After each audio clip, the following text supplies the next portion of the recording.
Thank you, Minister. That concludes the debate on growing community-owned energy in Scotland. It's time to move on to the next item of business, and the next item of business is an urgent question.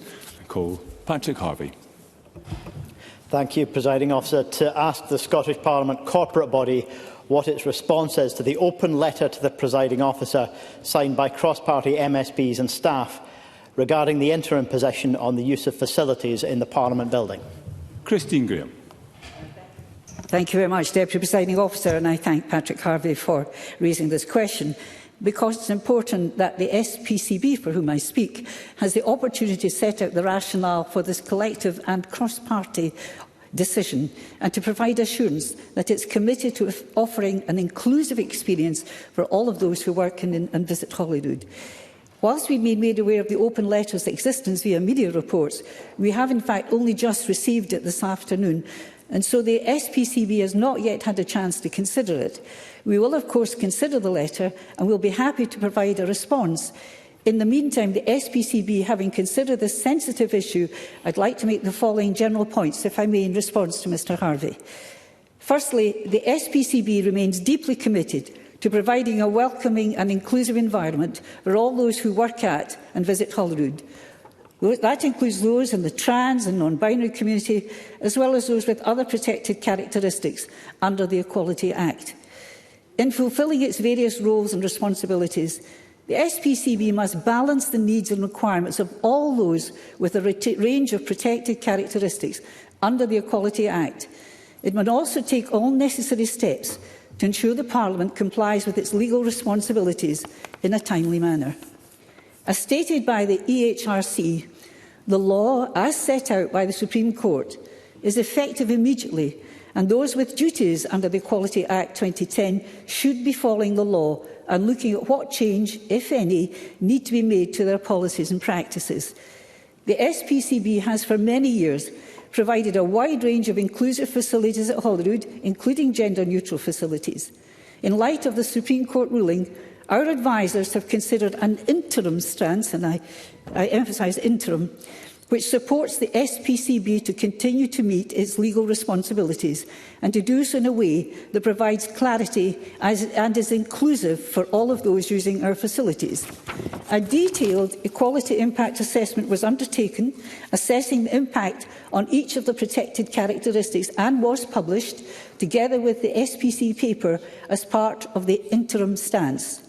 This shows how we are balancing requirements across all groups based on the facilities we have available currently at Holyrood, and how we can create the optimal range of facilities for all users, balancing again the different protected characteristics. As members will be aware, the next phase of work to look at changes in the medium to longer term includes a wide consultation with staff, members, member staff and other stakeholders. This will include consultation with external groups and organisations who work regularly and closely with people with all protected equality characteristics as set out in the Equalities Act. This includes stakeholders with insight into and experience of gender assignment and other groups with a protected characteristic, as the SPC is required to balance rights for all those with a protected characteristic. I'm just about to come to the end of that answer. The further phase will also enable us to take account of the new EHRC Code of Practice when published later this year. I hope that's helpful. Before calling the member, I should have advised the Chamber any members wishing to ask a supplementary question that haven't already pressed their buttons should do so. I would also hope that there will be maybe more brevity in the responses to supplementary questions. But Patrick Harvie.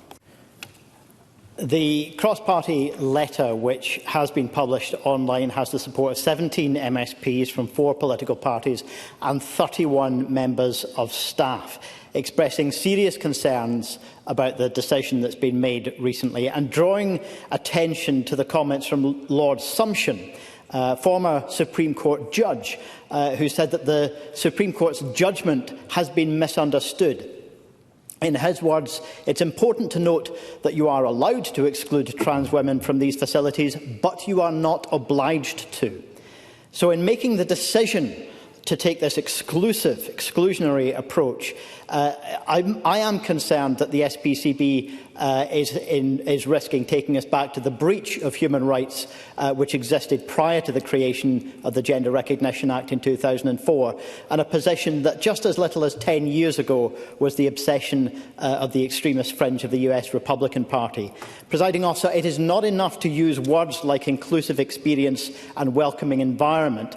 Does the corporate body recognise the impact that this decision has already had on those who are being told that they are no longer permitted to use basic facilities like toilets on the same basis as everyone else, and who now feel unwelcome and demeaned in their own workplace? We'll also need more brevity in questions going forward. Christine Graham. Can I say it's rather unfortunate, some of the language that Mr Harvey has used, because the corporate body, I hope, acted in a tolerant and sensitive manner, in a very delicate and balanced manner. The Scottish Parliament has always sought to reflect the founding principles and to be an open, accessible institution to promote participation and equal opportunities. And we remain deeply committed to these principles and to provide, I know you don't like this word, inclusive environment where all, including those in the trans and non-binary community, feel supported and welcome to work and visit. The Parliament has for many years provided a wide and varied range of facilities across the building, including a number of single occupancy spaces available for and used by everyone. Patrick Harvey. If that is the intention of what the corporate body wishes to achieve, and I don't doubt that it may intend to do that, I have to say that the decision made recently fails to do so. The member also mentions the Code of Practice on which the EHRC are currently consulting. That Code of Practice suggests that birth certificates could be required from people merely because they are suspected of being transgender. And I have to say I feel almost nauseous using that language, because I'm old enough to remember how other queer people felt when we had to worry about whether we were suspected of being who we are in our society. Can the corporate body promise us that nobody will be required to provide birth certificates or other paperwork merely because someone intolerant suspects them of being transgender? Christine Graham. Can I advise Patrick Harvey, and I'm sorry if that's the issues that are being raised, as a service provider employer, making facilities available on expectations that people choose a facility respecting what we have done to balance different rights in line with our legal responsibilities.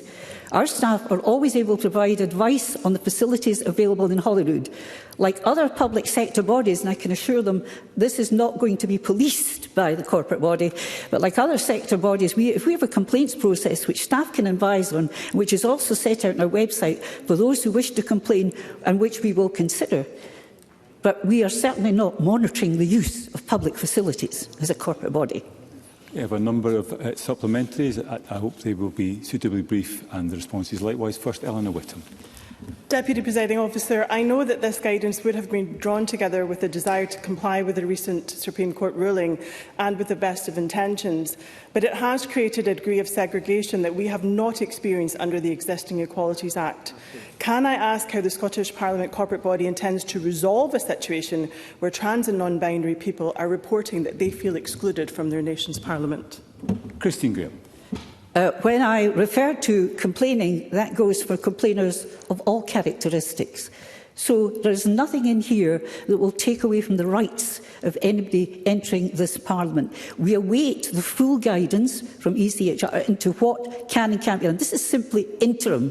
If I could ask those concerned to bear with the corporate body until we are able to do our full consultation. We aim to balance fairly with justice and sensitivity the rights of all users of this Parliament. Russell Finlay. Thank you, Presiding Officer. The people of Scotland expect politicians to focus on what matters: rising household bills, their children's education, getting a GP appointment, fixing the roads, keeping communities safe. Yet the priority for out-of-touch SNP, Labour, Lib Dem and Green MSPs is an urgent debate about the Holyrood toilets. Does Parliament agree with the Scottish Conservatives that this is a farcical waste of time? Christine Graham. That's simply not a question for the corporate body. This was accepted as an urgent question, which I'm obliged to respond to. Martin Whitfield.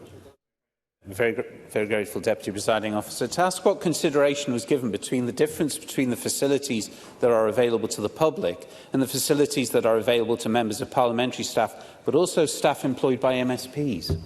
Christine Graham. I thank Martin Whitfield for his question. Officials consider the SPCB's various responsibilities as an employer, workplace provider, service provider and a public authority, which adds to the complexity in fulfilling our obligations in ensuring Holyrood is as inclusive as possible for all. Many of our staff use facilities in the public areas of the building, and many members of the public use facilities in the private areas, particularly during events, meetings and evening receptions.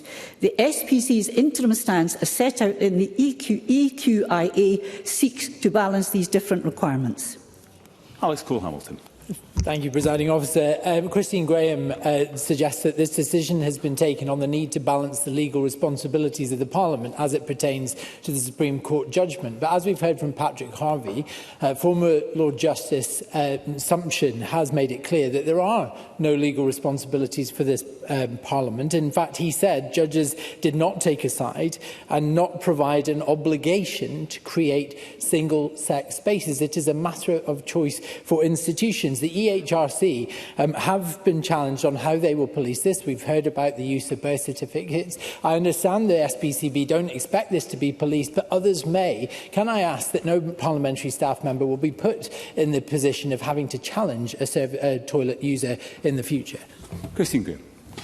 I expect, as I'm sure all members of the Parliament do, that members and the public treat each other with respect throughout their engagement, casual or formal, within this building, which would include the remarks that the member has just made. Emma Roddick. Thank you, Presiding Officer. This decision does seem premature and inconsistent with the Supreme Court ruling. The consultation that Christine Graham mentioned should have happened before any decision was made. And can I ask how the SPCB will ensure the dignity of trans and non-binary staff working in the Parliament? And does it recognise that this unexpected and surprising policy change has put them in an impossible situation and potentially a hostile working environment? Christine Graham. Well, I certainly hope and expect that this will not put anyone into this Parliament in a hostile environment. That is not the culture within this building, hasn't been in my 20-odd years here. As I said previously, this is simply an interim decision, an interim practical choice being made to comply with the Supreme Court ruling. Interim. There is now a full consultation going ahead, and I fully expect that at the end of that, members will see that the balance, that important balance between the rights of individuals, whatever their position, is dealt with appropriately and with sensitivity. We've reached the time set for decision time. I've got 3 members who still wish to ask a question. I will get them in, but the questions will need to be brief. First, Jamie Green. Thank you, Presiding Officer. Contrary to the view that this subject is simply a load of nonsense, many of us in this chamber are far more concerned about the well-being of those who choose to make this Parliament their workplace, and I think we owe them that dignity and respect. Can I simply ask the corporate body, giving the answer to a previous question, that the complaints procedure aforementioned cannot and will not be used as a means to prejudice anyone in this Parliament or to forcibly disclose any means of details of their private life, including their status relative to their gender? Christine Graham. Well, I'd have to write about how the complaints process actually works on the face of it. I haven't accessed it myself, but I can certainly tell you it has been used previously by somebody in the public making a complaint about somebody accessing facilities in the public area, and was dealt with by the executives, the officials and the corporate body appropriately. So it has been used previously. But certainly if there was any sense of it being used for abuse, the corporate body would be mindful for that. Thank you. All through the chair. Lorna Slater. Members in this chamber may be aware of a lively internet conspiracy that I myself am a trans woman. If a complaint is made about me using a women's toilet, how does the SPCB expect me to demonstrate or prove my ability to use this toilet? Should I bring my birth certificate? Should I subject myself to a medical examination? If you could be clear, please. Always through the chair. Christine Graham. No one is asking anyone for any proof of anything, and I fully intend to use the gender-neutral toilets myself. And finally, Craig Hoy. Thank you, Deputy Presiding Officer. Could perhaps the member say whether or not the Scottish Parliament's corporate body's decision was unanimous? And if it was, does that mean that the Green member of that body both supported these measures but also wrote a letter in opposition to them? Christine Graham. The letter, which was written, is a private matter. I'm not in a position to disclose it. The recipients may disclose the contents of that letter if they wish. Decisions by the corporate body do not ever go to a vote. They're simply by consent. Thank you, Ms Graham. That concludes the urgent question. It's time to move on to the next item of business, which is decision time, and there are 4 questions to be put as a result of today's business. First question is that Amendment 17648.3 in the name of Douglas Lumsden, which seeks to amend Motion 17648 in the name of Gillian Martin on growing community-owned energy in Scotland, be agreed. Are we all agreed? No. Parliament is not agreed. Therefore, there will be a division. And there will be a short suspension to allow members to access the digital voting system.